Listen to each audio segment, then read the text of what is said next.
Hello students, class 11th. Today's topic is GST and its journal entries. As you can see here, GST means Goods and Service Tax. On the basis of theory in India, one tax, one nation, one tax. On the basis of theory, one nation, one tax. On 1st July 2017, Government of India has introduced a tax. This is known as GST. So GST means Goods and Service Tax. Is a comprehensive value-added tax introduced by Indian government or Government of India on 1st July 2017, replacing practically all the indirect taxes levied by the central government, state government and union territories. जो different type के taxes central government और state government और union territories लगा रही थी, indirect taxes, उन सब को रिप्लेस करके एक टैक्स बनाया गया, उन सबको मर्ज करके एक टैक्स बनाया गया. This is the GST, goods and service tax, on the basis of theorem one nation one tax.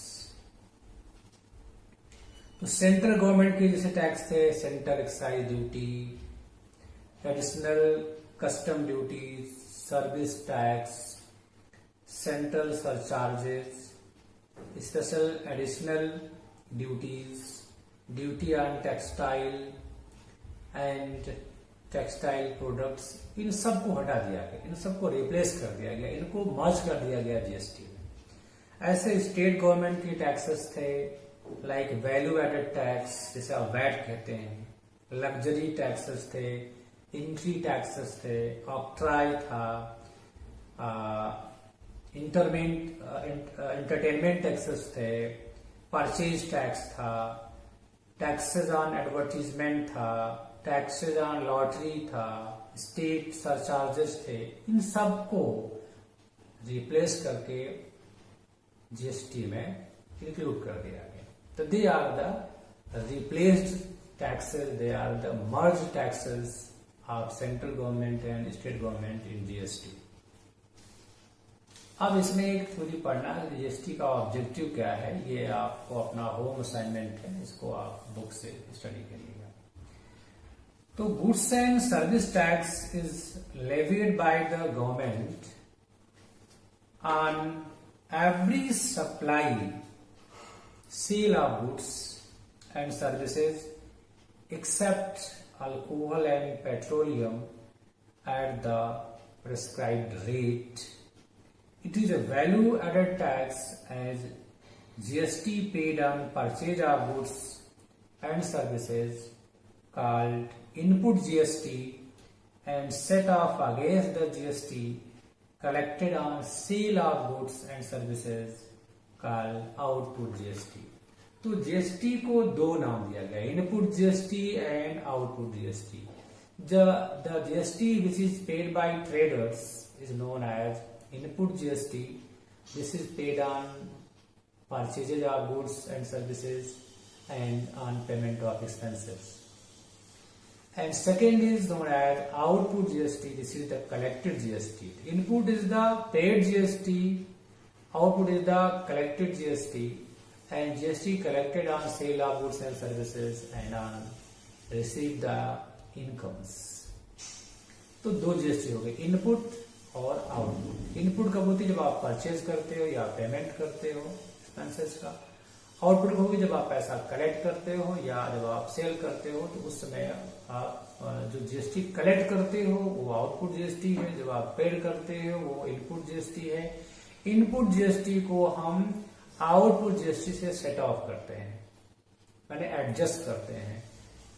जब आप पे करोगे तो अमाउंट कम होगी, क्योंकि आप खरीदोगे फिर सेल करोगे, तो परचेज की वैल्यू सेल की वैल्यू से कम होती है। तो पेड जीएसटी कलेक्टेड से कम होगी। तो जो जीएसटी आपने पे किया है उसको आप राइट ऑफ करोगे, उसको आप सेट ऑफ करोगे आउटपुट जीएसटी से। माने एक तरफ आप दोगे, एक तरफ आप पाओगे। लेकिन जब आप ज्यादा कलेक्ट करोगे, जो अमाउंट ज्यादा कलेक्ट होगी वो पेबल होगी गवर्नमेंट को, वो आप गवर्नमेंट को पे करना होगा। वो उसे बोलेंगे पेबल आउटपुट या आउटपुट पेबल जीएसटी, जो हम गवर्नमेंट के अकाउंट में पे करेंगे। तो ये ध्यान रखना है आपको। माने ट्रेडर को नुकसान नहीं होगा, ट्रेडर देगा और लेगा, फाइनली इसको कौन बियर कर रहा है? कंज्यूमर। तो ये कंज्यूमर के ऊपर बर्डन है जीएसटी, क्योंकि finally it is paid by consumer. तो ये आप जानते रहिए इसको। अब नेक्स्ट क्वेश्चन बनता है काइंड्स ऑफ जीएसटी। तो जीएसटी को हम डिवाइड करते हैं ट्रांजैक्शन के बेसिस पे, और वो है intra state movement of goods and services, और दूसरा है inter state movement of goods and services. माने अगर आपका ट्रांजेक्शन सेम स्टेट में होता है, सेम स्टेट के डिस्ट्रिक्ट के बीच में होता है, तो उसे बोलते हैं intra state movement of goods. लेकिन जब स्टेट के बाहर होता है उसे बोलते हैं inter state movement of goods and services. Example के लिए अगर यूपी में हम लखनऊ का परचेजर है, इलाहाबाद का सेलर है, कानपुर का सेलर है, इलाहाबाद का परचेजर है, बनारस का परचेजर है, मिर्जापुर का सेलर है, तो ये एक स्टेट के अंदर है, this is intra state movement. और अगर आप दो स्टेट, लखनऊ का परचेजर है, भोपाल का सेलर है, तो एमपी और यूपी की बात आ गई, एक यूपी का है एक एमपी का है, तो इसे बोलते हैं इंटर स्टेट मूवमेंट। जब इंट्रा स्टेट मूवमेंट होगा तो वहां दो जीएसटी लगी। There are two GST in case of intra movement of goods and services. एक को कहते हैं CGST, that means central GST. Second is known as SGST, it is state GST. तो सीजीएसटी, एसजीएसटी। तो जो जीएसटी के slab है आपको पता है 5 स्लैब्स हैं, 0%, 5%, 12%, 18%, 28%। जिस भी हम स्लैब को फॉलो कर रहे होंगे, तो जब इंट्रा स्टेटमेंट होगा तो वो स्लैब दो पार्ट में डिवाइड हो जाएगा इक्वल।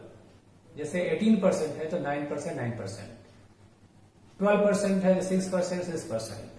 तो इन केस ऑफ इंट्रा मूवमेंट जो स्लैब है वो दो इक्वल पार्ट में डिवाइड हो जाएगा, और एक पार्ट होगा सीजीएसटी सेंट्रल जीएसटी, और दूसरा आ जाएगा एसजीएसटी स्टेट जीएसटी। लेकिन अगर इंटर स्टेटमेंट मूवमेंट है तो वहां केवल वन टैक्स होगा, टोटल वन टैक्स होगा, उसे बोलते हैं इंटीग्रेटेड जीएसटी, आईजीएसटी। तो वहां दो जीएसटी नहीं होगी, टोटल स्लैब होगा वो वन अकाउंट क्रेडिट होगा या डेबिट होगा, वो होगा IGST, that means integrated GST.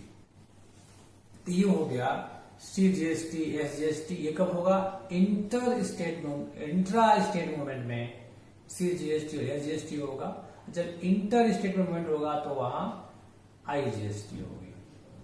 अब मैंने अभी बताया आपको कि ये लिखी जाए, कैसे लिखेंगे? इनपुट और आउटपुट के फॉर्म में। जब आप पेड कर रहे होंगे तो इनपुट, और जब आप सेल कर रहे होंगे तो output. Input means paid GST, output means collected GST. तो ये है जीएसटी से रिलेटेड कुछ इंपॉर्टेंट बातें। अब इसमें एक इंपॉर्टेंट पॉइंट ये है कि जीएसटी किस पर नहीं लगता और किस पर लगता है। कुछ गाइडलाइंस के लिए हम आपको बता देंगे। वैसे ये बातें चेंज हो जाती हैं कि जीएसटी किस पे लगना है, किस पे नहीं लगना है। ये टाइम टू टाइम चेंज होता है। स्लैब भी आपका चेंज होता रहता है। जो 28% में था वो 18% में आ जाता है, 18 वाले 12% में आ गए हैं। तो ये टाइम टू टाइम चेंज होता है। और किस पे जीएसटी एग्जम्प्टेड है, किस पे जीएसटी लगाएंगे, ये भी इम्पोर्टेंट होता है। तो जैसे वेजेस है, सैलरी है, इलेक्ट्रिक चार्जेस हैं, वाटर चार्जेस हैं, फ्रेट है, कैरिंग चार्जेस हैं, इंस्टॉलेशन ऑफ प्लांट मशीन के चार्जेस हैं, पैकिंग चार्जेस हैं, इंटरेस्ट अलाउड बाय बैंक है, interest charge by bank on overdraft है, चैरिटी है, डोनेशन, चैरिटी डोनेशन कैश के फॉर्म में है, तो पोस्टल स्पेशल है, इस पे जीएसटी नहीं लगाई जाती, ये जीएसटी फ्री है। अब जीएसटी लगेगी purchase of goods, purchase of services, sale of goods, sale of services, purchase of asset, sale of asset, rent paid, commission paid, rent received, commission received, telephone charges, printing and stationery charges, legal fees, royalty, bank charges and bank commissions, ये सारे amounts वो हैं जिन पे GST लगाई जाती है। तो ये डिपेंड करता है मैटर पे, इसको आप जानते रहिए। ये कॉमन चीजें हैं जिन पे जीएसटी लगती नहीं लगती है, ये बुक्स में भी अवेलेबल है, लिस्ट है, इसको आप देख लीजिएगा। अब हम बात करते हैं कि जब एंट्री होगी तो उसमें जीएसटी भी लेके एंट्री होगी। जैसे आपने परचेज किया है तो into purchase account debit, input GST account debit to cash. तो अगर आपने परचेज किया है तो इनकी सपोज करिए परचेज अकाउंट डेबिट, अगर आपने गुड्स परचेज किया है तो परचेज अकाउंट डेबिट। अब इसके साथ डेबिट का जीएसटी, जैसे मान लीजिए जीएसटी इंट्रा स्टेट है तो यहां हो जाएगा इनपुट। जब भी आप परचेज करेंगे तो यहां इनपुट, अब इनपुट सीजीएसटी, इनपुट एसजीएसटी, और अगर इंटर स्टेट है तो क्या आएगा इनपुट आईजीएसटी, तो ये डेबिट होगा। ध्यान रखिएगा जब भी आप खरीदेंगे या जब भी आप पेमेंट करेंगे तो जो पेमेंट करेंगे जैसे परचेज डेबिट है या salary account sorry rent account debit है, तो उसके साथ अगर वो इंटर स्टेट है तो आईजीएसटी लिखना, केवल इनपुट आईजीएसटी। अगर वो इंट्रा स्टेटमेंट है तो दो आएगा सी और एस, और इसके बाद टू, अगर आपका ये ट्रांजेक्शन कैश है तो टू कैश और बैंक अकाउंट हो जाएगा। अब अगर आपने इसको उधार किया है तो और टू क्रेडिटर और सप्लायर, सप्लायर्स और क्रेडिटर्स अकाउंट हो जाएगा। अगर आपने उधार परचेज किया है तो नेम ऑफ क्रेडिटर आएगा, अगर कैश देंगे तो कैश आएगा। ये है परचेज के लिए। ऐसे अगर आप सेल करोगे तो क्या होगा, देखिए अगर आप सेल करते हो तो क्या होगा, इसको देख लीजिए। सेल में या तो आप कैश सेल करोगे तो कैश अकाउंट डेबिट होगा, कैश और बैंक अकाउंट डेबिट होगा। अगर आपने उधार किया है तो डेटर्स अकाउंट डेबिट होगा। ये तो आपको पता ही है कि क्या डेबिट होगा। अब क्रेडिट क्या होगा, टू सेल्स अकाउंट, क्रेडिट क्या होगा टू सेल्स अकाउंट। अब इसमें लगेगी जीएसटी तो होगा आउटपुट, टू आउटपुट। अब अगर इंट्रा है तो output C GST, to output S GST, और अगर वो इंटर स्टेट है तो यहां जाएगा टू आउटपुट आई जीएसटी। ये ध्यान रखना है। तो ये एंट्री सेल्स की केस में हो जाएगी। अब अगर परचेज रिटर्न है देखिएगा, परचेज रिटर्न में क्या होगा, जिसको आप रिटर्न करोगे सप्लायर, अब जिसको रिटर्न करोगे वो कस्टमर डेबिट हो जाएगा, टू परचेज रिटर्न और टू जीएसटी। अब यहां जीएसटी इनपुट हो जाएगा, क्योंकि परचेज पे हम लगाते हैं इनपुट, जब रिटर्न करेंगे तो इनपुट, तो यहां ध्यान रखिएगा यहां इनपुट जीएसटी आएगी। इंट्रा है तो सीएस आएगा, इंटर है तो आईजीएसटी आएगा। लेकिन क्रेडिट क्या होगा, इनपुट। ऐसे अगर सेल्स रिटर्न है तो इनकी जाएगी सेल्स रिटर्न अकाउंट डेबिट, और फिर यहां आएगा डेबिट क्या होगा, आउटपुट। आउटपुट अगर इंट्रा है तो सीजीएसटी एसजीएसटी दोनों आएगा, और इंटर है तो आईजीएसटी आएगा, टू कस्टमर का नाम जिसने आपको वापस किया है। तो इधर रखना, जब रिटर्न करोगे तो परचेज में इनपुट जिससे डेबिट होती है, तो जब वापस करोगे तो इनपुट क्रेडिट हो जाएगी।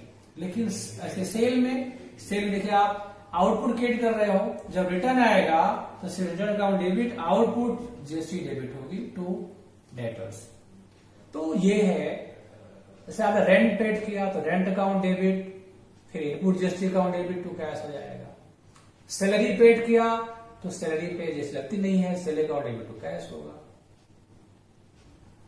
आपने वेजेस पे किया तो वहां भी नहीं लगता, wages account debit to cash हो जाएगा। रेंट पेड किया तो लगेगा, rent account debit input GST account debit to cash होगा।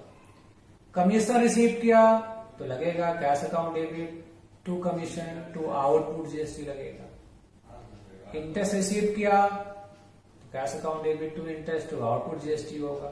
तो रिसीविंग पे और सेल पे आउटपुट जीएसटी होगी, परचेज और पेमेंट पे इनपुट जीएसटी होगी। तो ये था जीएसटी को हम कैसे इनके साथ एंट्री पास करेंगे। लास्ट में जीएसटी सेट ऑफ होती है। जब सेट ऑफ होगी तो उसका जो ऑर्डर है, पहले इनपुट आई जीएसटी को हम सेट करेंगे इनपुट आउटपुट आई जीएसटी से, फिर आउटपुट सी जीएसटी से सेट करेंगे इनपुट सी जीएसटी को, और फिर आउटपुट एस जीएसटी से सेट करेंगे इनपुट एस जीएसटी को। तो ये है सेटअप का तरीका। तो आई को आई से इनपुट आई जीएसटी को सेट करेंगे इनपुट आउटपुट से, इनपुट सी जीएसटी से सेट करेंगे आउटपुट सी जीएसटी से, इनपुट एस जीएसटी को सेट करेंगे आउटपुट एस जीएसटी से। तो टोटल इनपुट को लेस करेंगे टोटल आउटपुट से। तीनों के केस में जो बैलेंस आएगा वो पेबल होगा। अगर आउटपुट ज्यादा है तो that is the output payable, वो पेड किया जाएगा गवर्नमेंट में। और अगर इनपुट ज्यादा है तो वो बैलेंस कैरिड फॉरवर्ड होगा, फिर उसको हम पे नहीं करेंगे, उसको हम आगे ले जाएंगे। आगे जब सेल्स होगी तो वहां जीएसटी कलेक्ट होगी, उससे सेट ऑफ करेंगे, उससे राइट ऑफ करेंगे। तो ये है सेट ऑफ का तरीका। बुक्स में इलस्ट्रेशन एग्जाम्पल है, वो आप देखिए और क्वेश्चन लगाइए। फिर कोई डाउट हो तो उसको आप क्वेश्चन लाइव क्लास में डिस्कस करिए। Thank you.